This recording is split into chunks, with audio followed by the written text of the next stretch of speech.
We'll guide you through how to use Todoist for productivity. If you find this helpful, consider subscribing and liking the video. First, open your web browser and go to the Todoist website. If you don't have an account yet, you'll need to sign up by clicking on the Sign Up button in the top right corner. Follow the prompts to create your account. If you already have an account, simply log in with your credentials. Once you're in, you'll see your dashboard.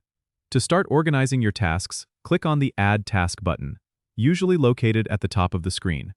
Here you can enter the task name, and if you want to add more details, click on Add More Details to include a due date, priority level, or even assign it to a project. Projects are a great way to group related tasks. To create one, click on Projects in the left sidebar and then Add Project. Give your project a name, and you can also color-code it for better visual organization.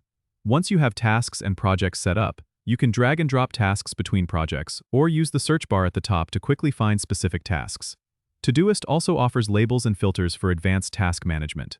To create a label, click on Labels in the sidebar, then add label to tag your tasks for even more customization. If you want to focus on high-priority tasks, use filters by clicking on Filters. Then add filter to set custom criteria like Priority 1 tasks.